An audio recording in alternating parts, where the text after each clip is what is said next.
Hello, and welcome to another edition of ChillCast. I am your host, J.A. Suarez. Today, we are going to be talking about social media. Now, my personal opinion is that social media can be seen as a choir of voices and opinion. Some of them are quite virulent and corrosive. And fine, social media may well be responsible for the fall of Western civilization. However, like all human inventions, it also has a mute button that you control. You decide what information to seek and what ideas to let in or not let in into your own world. You have the power to change the channel, so to speak, or mute it completely.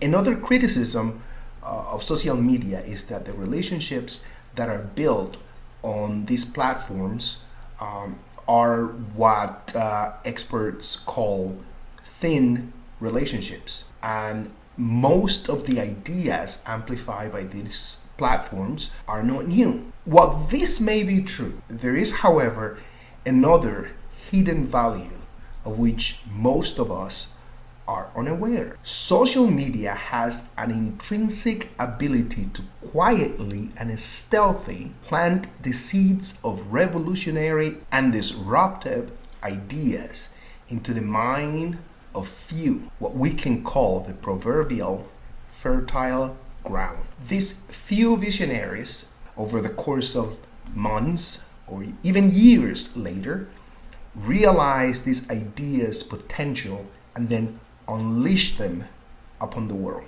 You've heard pundits on cable news saying things like, social media will be the death of us all.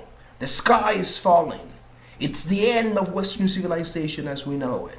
And on and on and on. But here is the truth. Despite all the hoopla and the outsized impact social media seem to have in our daily life and our ongoing conversations, the truth, as it is often the case, it is somewhere in the middle.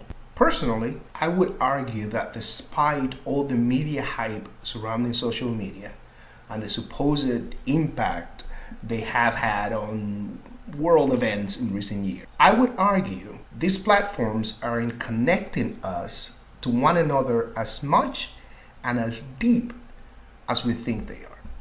Allow me to explain. Yes, it is true. Nowadays, ideas travel faster and wider than ever before.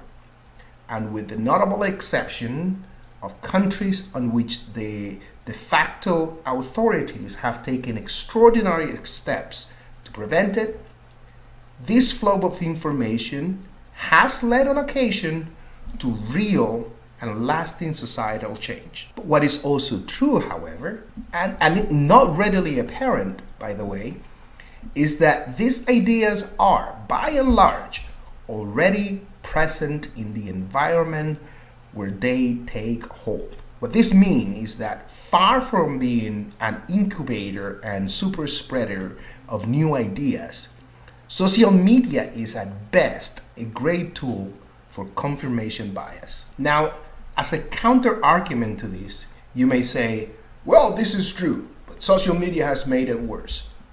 That is true, but remember that far from being an incubator and super spreader of new ideas, social media is at best a great tool for confirmation bias.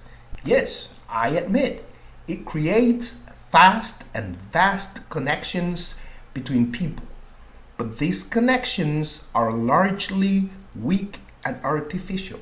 They are what experts call thin relationships. Now, of course, there are experts declaring that social media, despite having been around for over a decade, has failed to show any large-scale increase in trust, utility, and goodwill in the world.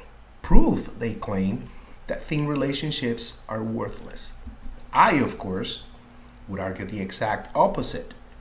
These thin relationships, like a poke, a like, a tweet, claps, applause on a Medium article, have the sometimes divine and at other times insidious power of planting the seed of an idea or a vision in your head or somebody else's head. There is a real chance the source of inspiration for many of the tools, products, and services we enjoy today, and some of the most important technological advancement in the future, have had and will have their genesis on a tweet, an Instagram story, or more likely, a Medium article. Maybe not directly.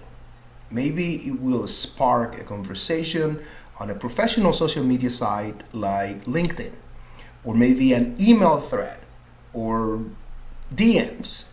That, in turn, may spark another insight somewhere else.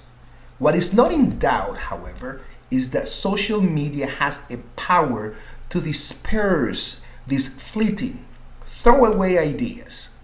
Its power to ensure they land on proverbial fertile ground. It is precisely this power to amplify confirmation bias that may be social media's greatest strength.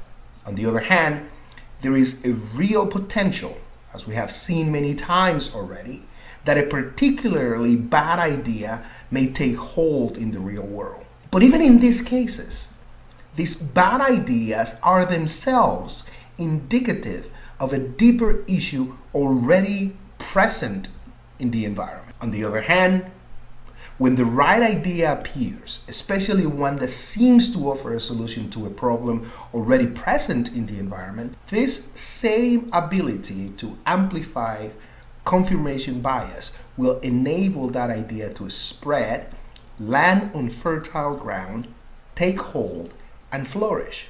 And because in the end, it is us who decide what information to seek and what ideas to let in or not into our world, we have the power to change the channel or mute social media completely, to be or not to be influenced.